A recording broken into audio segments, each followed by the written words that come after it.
बिस्मिल्लाहिर्रहमानिर्रहीम। अल्हम्दुलिल्लाह अब तक हम मैथमेटिक्स और ऑर्गेनिक केमिस्ट्री के कुछ टॉपिक्स को क्लियर कर चुके हैं। अगर आप देखना चाहें तो यूट्यूब चैनल के प्लेलिस्ट पर जाकर देख सकते हैं। अलग अलग लिस्ट बनी हुई है ऑर्गेनिक केमिस्ट्री और मैथमेटिक्स के नाम से। ठीक है, अच्छा आज का जो हमारा टॉपिक है वो मैथमेटिक्स से रिलेटेड है। मैथमेटिक्स का जो टॉपिक है इससे बताने से पहले मैं आपको एक अहम बात और एक जनरल बात बताना चाहूँगा कि अगर आप किसी भी चीज़ को समझना चाहते हैं तो उसके लिए ज़रूरी है कि आप अपने सेंसेस का इस्तेमाल कीजिए। इंसान के पास 5 सेंसेस होते हैं। इंसान के पास 5 सेंसेस होते हैं। अब देखिए, अगर मैं यहाँ पर कोई टॉपिक लिखता हूँ, कोई चीज़ लिखता हूँ, अगर आप मेरे साथ साथ उसको लिखेंगे तो क्या होगा कि वो एक सेंस यूज़ होगा। इस तरीके से अगर आप उसको देखेंगे तो वो भी देखने का एक सेंस यूज़ होगा। इस तरीके से आप उसको समझेंगे, क्योंकि मैं यहाँ पर क्लियर करूँगा इंशाल्लाह, आप ज़रूर इसको समझेंगे भी। तो क्या होगा कि इसके ज़रिए से आपके जो 5 सेंसेस है उसमें से 3 सेंस यूज़ होंगे। ठीक है, और फिर अगर आप उस टॉपिक को आगे किसी को समझाएंगे तो क्या होगा कि इस तरह से इन सेंसेस के ज़रिए से आप क्या करेंगे, जितने ज़्यादा सेंस यूज़ करेंगे इतना ही टॉपिक वो क्लियर होगा। और ये तो आपको मालूम ही होगा कि अगर आप किसी चीज़ को अच्छी तरह खुद समझेंगे तभी समझा सकेंगे, और जब आप उस चीज़ को समझा देते हैं तो वो टॉपिक मतलब एक जहन में बैठ जाता है, फिर वो इंसान कभी नहीं भूलता। तो बहरहाल इसको आप देखिएगा और उसको ज़रूर नोट कीजिएगा, एटलीस्ट आप उसका स्क्रीनशॉट ज़रूर लीजिएगा। ठीक है, तो आज हम पढ़ते हैं अपना टॉपिक जो है रोल्स थ्योरम। रोल्स थ्योरम क्या होता है, इसकी कुछ प्रॉपर्टीज़ की जो कंडीशंस हैं वो हम देखेंगे, थ्योरेटिकली इसको देखेंगे, ग्राफिकली मतलब मैं आपको थोड़ा बहुत समझाऊंगा, इसके बाद हम इसके क्वेश्चंस करेंगे। ठीक है, तो आज का जो हमारा टॉपिक है वो रोल्स थ्योरम। रोल्स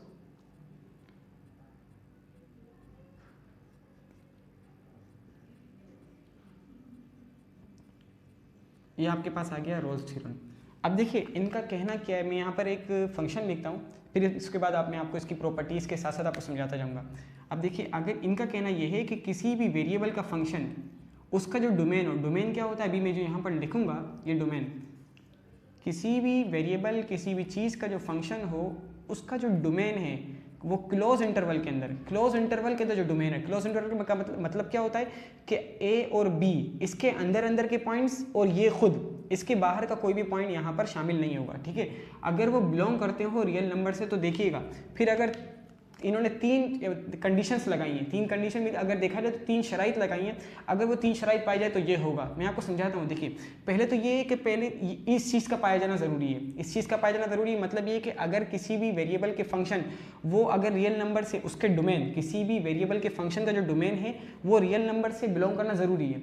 अगर रियल नंबर से बिलोंग नहीं करता तो रोल्स थ्योरम मतलब वहाँ पर हम अप्लाई कर ही नहीं सकते। मतलब ये है कि रियल नंबर से बिलोंग करना ज़रूरी है। अगर इंटीजर नंबर है, कोई और नंबर है, तो बहरहाल रोल्स थ्योरम हम वहाँ अप्लाई नहीं कर सकते। तो पहली तो ये बात है। ठीक है, अगर ये चीज़ पाई जाए तो उन्होंने 3 कंडीशंस लगाई हैं और 3 चीज़ों का होना वहाँ पर ज़रूरी है। देखिए, पहली बात क्या है, मैं यहाँ पर आपको इसी समझा देता हूँ, फिर इंशाल्लाह हम ग्राफिकली देखेंगे तो इंशाल्लाह आपका टॉपिक क्लियर हो जाएगा। इन्होंने क्या 3 कंडीशंस या 3 शराइत लगाई हैं, क्या है 3 कंडीशंस। अच्छा भाई, अब कहना क्या है इनका कि आपके पास क्या होना ज़रूरी है कि फंक्शन ऑफ एक्स, ये जो फंक्शन ऑफ एक्स है किसी भी चीज़ का फंक्शन है, वो आपके जो गिवन पॉइंट्स हैं, जो उसका जो गिवन डोमेन है, डोमेन क्या है ए बी, कोई भी हो सकता है। मैं आपको क्वेश्चन लिखाऊंगा तो उसमें कोई और हो गया, ए बी से मुराद के डोमेन है, कांस्टेंट भी हो सकता है। ठीक है ना, कांस्टेंट ही होता है नॉर्मली। तो अगर इसके जो यहाँ पर अगर ये बात पाई जाए कि रियल नंबर से बिलोंग करता हो तो फिर 3 चीज़ों का होना ज़रूरी है। सबसे पहली चीज़ क्या है कि उस वेरिएबल का जो फंक्शन है वो क्लोज इंटरवल पर क्या हो, कंटिन्यूस हो। ठीक है, हम कंटिन्यूस के बारे में पढ़ चुके हैं और ये डोमेन के बारे में पढ़ चुके हैं। डोमेन हमने जो निकाले थे इंटरवल्स के अंदर, इनइक्वालिटी के अंदर। ठीक है ना, वो वही है डोमेन, वही है सबके सब। ठीक है ना, तो क्या होगा आपके पास क्या हो, जो क्लोज इंटरवल आपको दिया हुआ है, क्लोज इंटरवल उस पर क्या होना चाहिए, कंटिन्यूस होना चाहिए। पहली बात तो ये है। नेक्स्ट क्या है आपके पास, क्या है वही चीज़ का फंक्शन, उसी वेरिएबल का फंक्शन क्या हो वो ओपन इंटरवल पर। ठीक है ना, अब मैं इसकी वजह बताऊंगा आपको, इंशाल्लाह आपको क्लियर हो जाएगा। ओपन इंटरवल पर क्या होना चाहिए, डिफरेंशिएबल होना चाहिए, डिफरेंशिएबल होना चाहिए। डिफरेंशिएबिलिटी के बारे में भी हम लास्ट टॉपिक के अंदर पढ़ चुके हैं। ठीक है, अगर आप चाहें तो जाकर देख सकते हैं। ठीक है ना, डिफरेंशिएबल होना चाहिए, डिफरेंशिएबिलिटी की उसके अंदर क्या होना चाहिए, बस ये एबिलिटी होनी चाहिए। अच्छा, अब लास्ट क्या है आपके पास कि फंक्शन ऑफ ए, अब देखिए हम डोमेन से बात कर रहे हैं, फंक्शन ऑफ ए यानी कि जो फंक्शन ऑफ एक्स है उस पर आप क्या कर देंगे, ए डोमेन जो है आपके उसके अंदर आप ए की वैल्यू पुट कर दें। ठीक है ना, इस तरीके से फंक्शन ऑफ एक्स के अंदर ही बी की वैल्यू अगर आप पुट कर दें और वो दोनों इक्वल आ जाएं, तो आपके पास कोई ऐसा पॉइंट आएगा, कोई ऐसा स्लोप आएगा, कोई ऐसा टेंजेंट आएगा जो क्या होगा, एक्स एक्सिस के पैरेलल होगा, मींस के वो 0 आ रहा होगा। मैं आपको समझाता हूँ, इंशाल्लाह आपको क्लियर हो जाएगा। देखिए बस आप इतनी बात याद रखिए कि किसी भी चीज़ का फंक्शन, यहाँ पहले देख लीजिए, किसी भी चीज़ का फंक्शन उसके डोमेन क्या हो, क्लोज इंटरवल के अंदर हो और वो बिलोंग करते हो रियल नंबर से, तो फिर 3 शराइत का होना ज़रूरी है रोल्स थ्योरम को अप्लाई करने के लिए। पहले तो रोल्स थ्योरम अप्लाई होगा नहीं होगा, ये यहाँ पर आ गए। अगर ये चीज़ है तो रोल्स थ्योरम अप्लाई हो सकता है, लेकिन 3 शराइत के साथ। पहली शर्त क्या है कि किसी भी चीज़ का फंक्शन वो क्लोज इंटरवल पर क्या होना चाहिए, कंटिन्यूस होना चाहिए, और किसी भी वेरिएबल या किसी भी चीज़ का फंक्शन वो क्या ओपन इंटरवल पर डिफरेंशिएबल होना चाहिए। और लास्ट क्या है कि एफ ए यानी जो फंक्शन ऑफ एक्स है उसकी जगह पर आप ए पुट कर दें, फंक्शन ऑफ एक्स की जगह पर बी पुट कर दें, और दोनों आपके पास इक्वल आ जाए, तो देन आपके पास क्या होगा, आपके पास कोई ऐसा कॉन्स्टेंट नंबर आएगा, कोई चीज़ ऐसी आएगी जो उन दोनों के दरमियान होगी, जो उन दोनों के दरमियान होगी। मीन्स की ये तो मैंने आपको यहाँ पर एक चीज़ लिखकर दिखाई, लेकिन असल में आपके पास कोई ऐसा नंबर आएगा इन दोनों के दरमियान, इन दोनों फंक्शन के दरमियान कोई फंक्शन होगा, मैंने यहाँ पर फंक्शन लिखा है ना, लेकिन ए और बी के दरमियान कोई ऐसा नंबर भी तो होगा। यहाँ तो फंक्शंस की बात चल रही थी, ए और बी के दरमियान कोई ऐसा नंबर होगा जो उन दोनों के दरमियान ही बिलोंग करता होगा। उन दोनों के दरमियान क्या मतलब है कि ए और बी के अंदर अंदर ही होगा, ठीक है ना, ए और बी के अंदर अंदर ही। मैं यहाँ लिख देता हूँ, जो ऐसा पॉइंट आएगा जो क्या करता होगा, इन दोनों से बिलोंग करता होगा, अंदर अंदर ही होगा। मीन्स के ए बी अभी मैं बता चुका आपको क्लोज इंटरवल के बारे में, ठीक है। अच्छा देखिए, अब मैं यहाँ पर आपको ग्राफिकली थोड़ा सा बताता हूँ, इंशाल्लाह आपको क्लियर हो जाएगा, लेकिन बस ये कि आप इसको गौर से देखिएगा, और इस इन कंडीशंस को भी आप देख लीजिए, अगर आप नोट करना चाहें तो नोट कर लीजिए।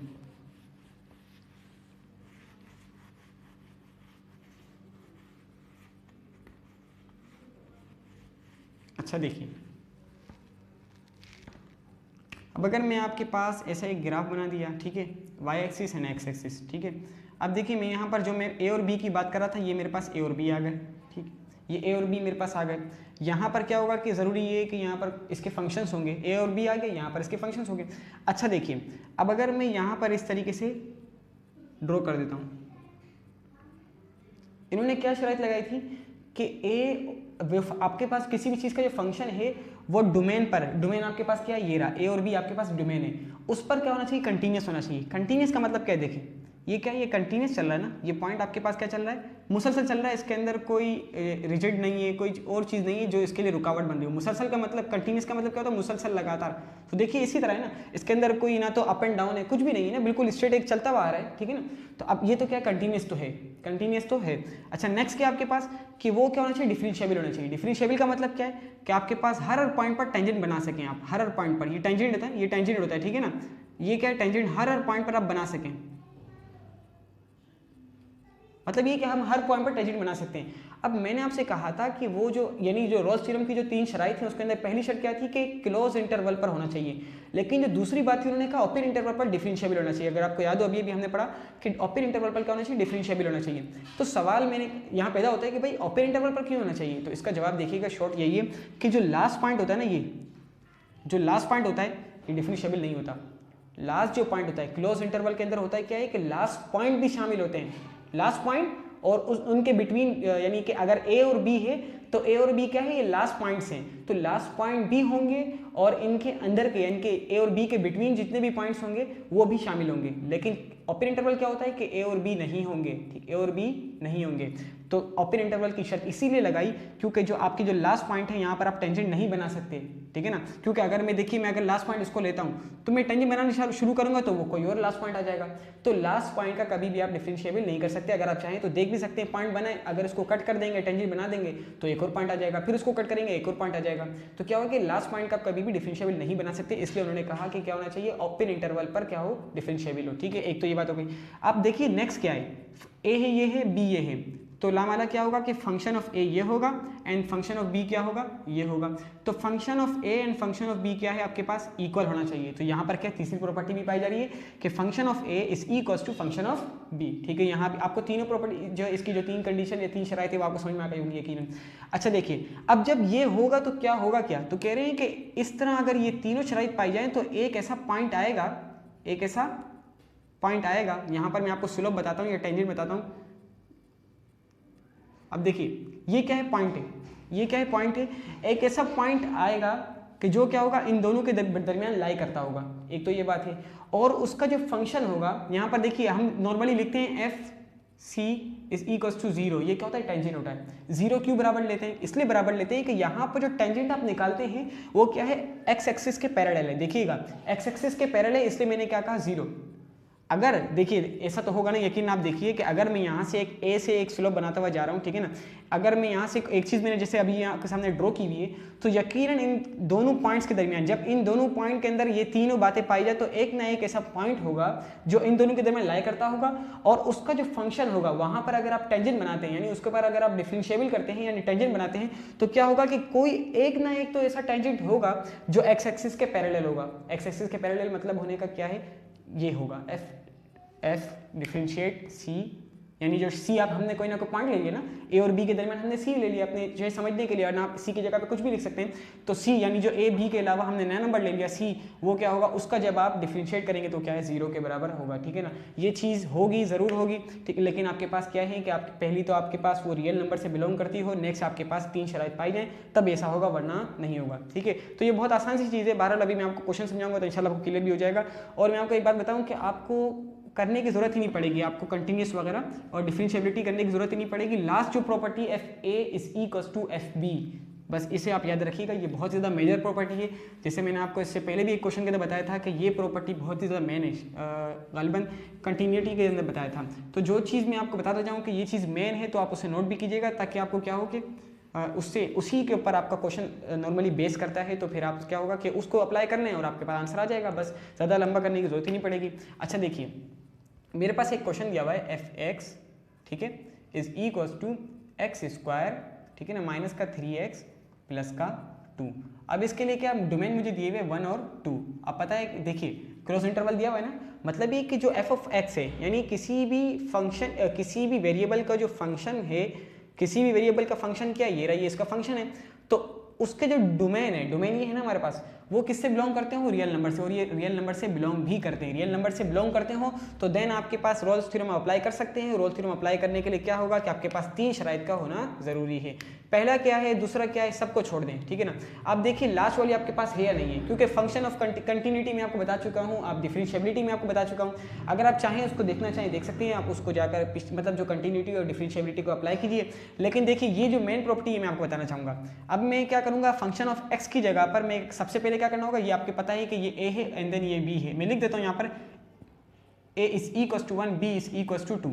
अब देखिए मैं फंक्शन ऑफ x की जगह पे क्या लिखूंगा, फंक्शन ऑफ a यानी कि 1, ठीक है, और इसके अंदर x की जगह पर क्या करता जाऊंगा, 1 की वैल्यू पुट करता जाऊंगा, 1 का square minus 3 multiply by 1 plus 2। अब ये होगा क्या, 1 स्क्वायर माइनस 3 प्लस का 2, 1 प्लस 2 3 माइनस का 3, क्या हो जाएगा, कैंसिल, और 0 आंसर आ गया, ठीक है। फंक्शन ऑफ 1 की जगह पर मेरे पास ये आंसर आ गया।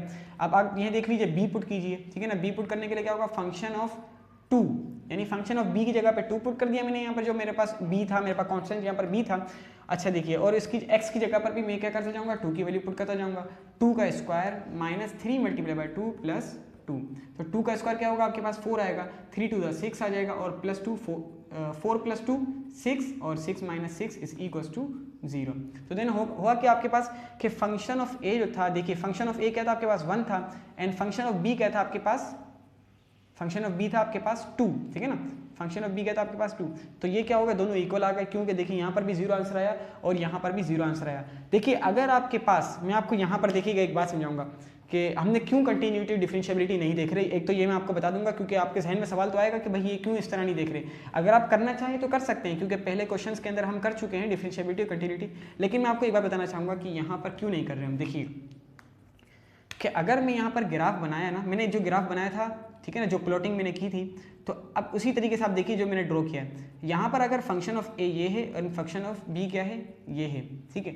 तो फंक्शन ऑफ ए और फंक्शन ऑफ बी आपके पास इक्वल आ रहा है, आपके पास क्या आ रहा है, इक्वल आ रहा है। तो जब ये दोनों इक्वल आ रहा है तो मीन्स कि वो फंक्शन क्या होगा, कंटिन्यूस और डिफरेंशिएबल तो होगा ही होगा। लेकिन अगर आप चाहें इसको प्रूफ करना चाहें तो आप उस पुराने जो तरीका था उसी के मुताबिक करेंगे, वही एक तरीका है, उसके अलावा कोई और तरीका नहीं है। जो कंटिन्यूटी जो लास्ट हमने नाम से लिखा हुआ है, कंटिन्यूटी डिफरेंशिएबिलिटी, अलग अलग वीडियोस हैं, आप जाकर जरूर जाकर इसको देख लें, तो इंशाल्लाह आपको क्लियर हो जाएगा। तो function of A and function of B आपको यहाँ पर मेजर प्रॉपर्टी अगर आप वो सेटिस्फाई होती है तो देन आपके पास होगा क्या। इन्होंने कहा था कि अगर आपको function of A and function of B दोनों आ जाएं, इक्वल आ जाएं, तो आपने जो है एक ऐसा, यानी फंक्शन ऑफ ए और बी जब बराबर आ जाएं तो दोनों के दरमियान एक ऐसा पॉइंट होगा जो फंक्शन ऑफ एक्स के डोमेन जो होंगे उनके दरमियान लाई करता होगा। फंक्शन ऑफ एक्स कौन सा, क्लोज इंटरवल वाला, ओपन इंटरवल नहीं, ठीक है ना। तो अब क्या होगा कि इन दरमियान कोई ना कोई ऐसा पॉइंट आएगा ही आएगा। तो पहले तो हम इसको क्या कर लें, फंक्शन ऑफ एक्स जो है उसको हमने क्या करना होगा, फंक्शन ऑफ सी सपोज करना होगा, ठीक है ना। क्यों ना कोई, क्योंकि कोई एक पॉइंट आएगा तो उसका कोई ना कोई जो है टेंजेंट भी तो होगा ना, क्योंकि टेंजेंट के मुताबिक हम ये काम कर रहे हैं। तो क्या होगा कि आपने फंक्शन ऑफ सी ले लिया, यहाँ पर आपने फंक्शन ऑफ, अच्छा देखिए पहले फंक्शन ऑफ एक्स ही रख लें, कोई मसला नहीं, फंक्शन ऑफ एक्स रख लें। तो यहाँ पर मैंने क्या लगा दिया, डिफरेंशिएट का निशान लगा दिया। अब हम देखें डिफरेंशिएट किस तरह होगा, ये कि एक्स स्क्वायर का क्या हो जाता है, 2x हो जाता है, ठीक है 2x, और -3x का क्या हो जाएगा, -3। तो फंक्शन ऑफ एक्स हमने यहाँ पर यानी डिफरेंशिएट इसका निकाल लिया, तो ये आया। अच्छा अब हमें क्या करना है, फंक्शन ऑफ एक्स को हटा देना है, एक्स की जगह पर क्या करना है, सी, क्योंकि हमारे दरमियान जब ये बात पाई गई थी, शराइत पाई गई, तो कोई ना कोई सी पॉइंट भी तो आया ना, सी पॉइंट आया और उसका जो टेंजेंट था वो एक्स पैरेलल टू क्या था, एक्स एक्सिस था। तो इसलिए हमने क्या ले लिया, function of C is equals to 0। अब फंक्शन ऑफ सी क्या है, वो ये रहा, ठीक है देखते हैं ये क्या है। अच्छा function of C is equals to 0 तो है वो, यहाँ पर मैं 0 लिख दूंगा, लेकिन पहले मैं लिखूँ तो सिर्फ फंक्शन है क्या मेरे पास, तो 2x। अब वो 2x नहीं रहा, जिस तरीके से आपने फंक्शन ऑफ a लेकर x नहीं लिया था, बल्कि उसके अंदर a की वैल्यू सपोज कर ली थी, ठीक है ना। इस तरीके से मैंने जो यहाँ पर फंक्शन ऑफ c लिया है, तो मैं यहाँ पर x नहीं लूंगा, बल्कि x को भी c से रिप्लेस कर दूंगा, तो c माइनस का 3। अब यहाँ पर लिख देता हूँ 2c माइनस का 3 इक्वल्स टू 0, क्योंकि मेरे पास फंक्शन ऑफ c क्या है, यानी कि जो टेंजेंट है वो x एक्सिस के पैरेलल है, तो मतलब ये कि 0 के बराबर है। तो फिर क्या होगा आपके पास, c इज इक्वल्स टू 3/2।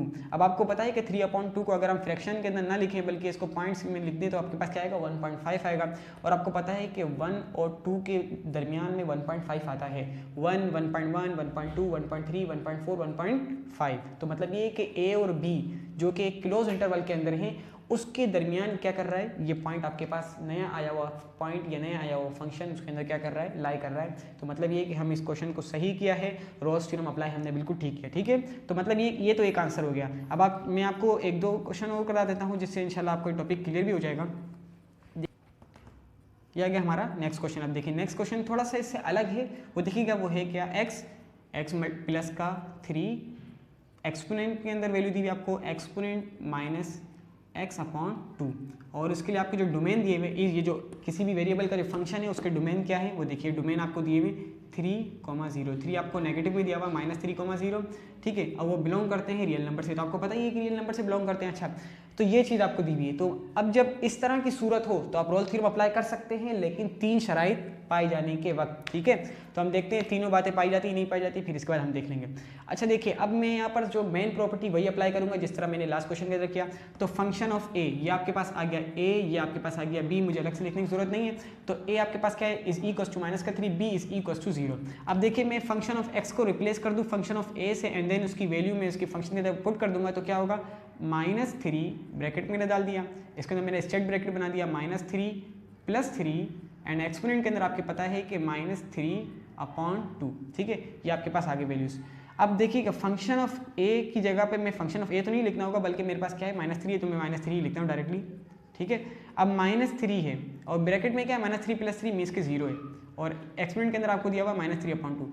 अब देखिए 0 जो है किसी भी नंबर से मल्टीप्लाई होगा, चाहे इधर से उधर से, दोनों तरफ से आपको क्या आंसर दे देगा, 0 ही दे देगा, तो मुझे सॉल्व करने की जरूरत नहीं है, ठीक है। फंक्शन ऑफ -3 आपके पास क्या आ गया, 0 आ गया। अब देखते हैं फंक्शन ऑफ 0 आपके पास क्या आता है, वो भी यही आ जाएगा। देखिएगा फंक्शन ऑफ 0 मैंने लिया, x की जगह पे मुझे क्या करना होगा, पुट 0 करना होगा, और 0 + का 3 एंड e की जो एक्सपोनेंट है उसकी जो वैल्यू मतलब जो पावर में दी हुई वो क्या दी हुई आपको, -0/2। अभी 0 है, अब चाहे इसको प्लस माइनस कुछ भी करते जाए तो आंसर क्या आएगा आपके पास, 0 ही आएगा मल्टीप्लाई होकर। तो फंक्शन ऑफ 0 भी क्या आ गया आपके पास, 0 ही आ गया। तो मीन्स के क्या हुआ कि आपके पास कि फंक्शन ऑफ a यानी कि -3 is equals to function of 0, ठीक है। तो मतलब ये कि जो हमारे पास जो मेजर प्रॉपर्टी वो क्या इस पर सेटिस्फाई हो रही है। तो हम अगला जो हमारा जो स्टेप है वो देखते हैं, थोड़ा सा मतलब ये अगला जो स्टेप है वही थोड़ा अलग है, क्योंकि हमें अब सी पॉइंट निकालना है, क्योंकि जब आपके पास a और b, फंक्शन ऑफ a और b जब इक्वल आ जाए तो दोनों के दरमियान कोई ना कोई ऐसा फंक्शन होगा। मैं बार बार रिपीट इसलिए कर रहा हूँ ताकि आपको थ्योरेटिकली समझ में आ जाए। तो इन दोनों के दरमियान कोई ना कोई ऐसा फंक्शन होगा जो क्या होगा, एक्स एक्सिस, उसका जो टेंजेंट होगा, उस फंक्शन का जो टेंजेंट होगा, हम जो टेंजेंट ड्रॉ कर रहे थे डिफरेंशिएबिलिटी के अंदर, तो उसका जो टेंजेंट होगा वो एक्स एक्सिस के पैरेलल होगा। जब एक्स एक्सिस के पैरेलल होगा तो मीन्स के हम क्या लिखते हैं, f' c is equals to 0।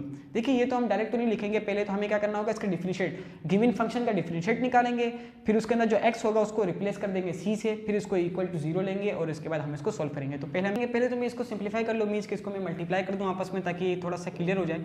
X square plus का 3x आ गया, ठीक है, और आपके पास आ गया e माइनस एक्स अपॉन 2। अब आप देखिए आपके पास दो फंक्शंस हो गए, एक तो आपके पास क्या है, एक पॉलिनोमियल फंक्शन आ गया, दूसरा क्या आपके पास एक्सपोनेंट फंक्शन आ गया। अब एक्सपोनेंट फंक्शन दो फंक्शन हो गए, तो अब हम क्या कर लेंगे, एक को u सपोज कर लेते हैं, दूसरे को v, और u v का डेरिवेट हम इस पर अप्लाई कर देते हैं। वो किस तरह करेंगे कि u को पहले आपने क्या करना होगा, नॉर्मल रखना होगा, कोई इसको डिफरेंशिएट नहीं करना, और v का डेरिवेट निकालना होगा। v का डेरिवेट क्या होता है, ये क्या कहलाता है, e बॉक्स। ई बॉक्स क्या कर देंगे आप, इसको नॉर्मल रख देंगे, यानी ई का जो भी आपके पास पावर में कुछ भी हो आप उसको इसी तरह रखें, फिर उसका डेरिवेट लें। आपको पता है कि जब उसका डेरिवेट लेंगे तो क्या आएगा, -1/2 आएगा। मैं ब्रैकेट के अंदर लिखता हूँ -1/2। वो किस तरह कि x की जगह पर आप डिफरेंशिएट किसकी रिस्पेक्ट से कर रहे हैं, x की रिस्पेक्ट से कर रहे हैं, तो क्या आएगा आपके पास, x की जगह पर 1 आ जाएगा एंड 2 की जगह पर 2 ही रहेगा, ठीक है। अब देखिए यहाँ पर क्या होगा आपके पास, ये आपके पास एक तरफ u v था ना, u v का डेरिवेटिव, u नॉर्मल रखा और v का डेरिवेटिव ले लिया प्लस, ठीक है।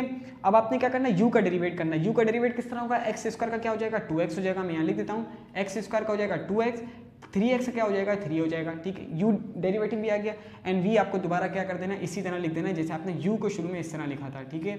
ये आपके पास आ गया, इसका डेरिवेट आ गया। अब देखिए हम इसको डेरिवेट को थोड़ा सा सिंपल करते हैं, थोड़ा सा आसान करते हैं इसको, यानी कि सिंप्लीफाई भी तो करना होगा इसको हमें। तो क्या करना होगा, ये माइनस को हम इससे मल्टीप्लाई कर देते हैं, तो क्या आ जाएगा आपके पास, माइनस मैंने बाहर निकाल लिया, x square plus 3x upon 2 आ गया, एंड आपके पास क्या है, e माइनस एक्स अपॉन 2।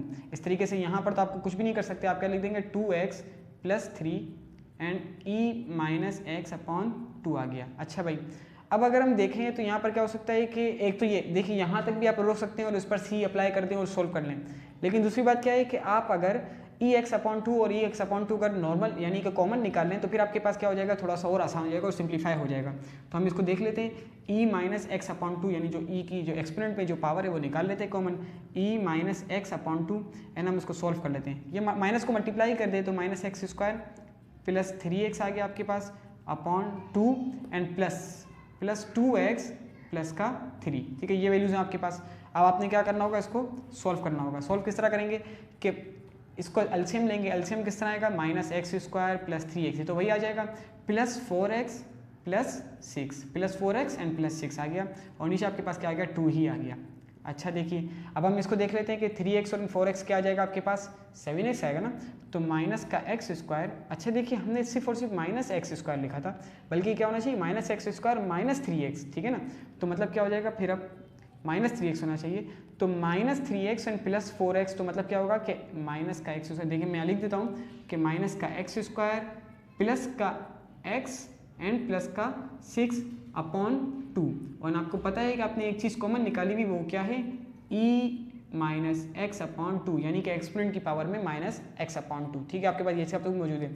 अब हमें क्या करना है, इस देखिए मैं इसको थोड़ा इरेज कर दूं।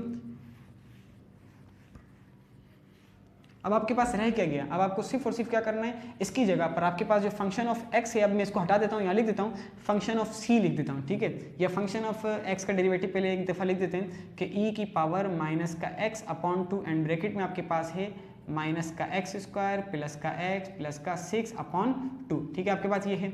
अब आपने क्या करना है, इसको c से रिप्लेस करना होगा, क्योंकि आपने वो फंक्शन और वो पॉइंट आपने निकाल चुके हैं। तो अब आपने जब c से रिप्लेस करना होगा तो आप क्या लिख देंगे, यहाँ मैं इरेज कर देता हूँ, ठीक है।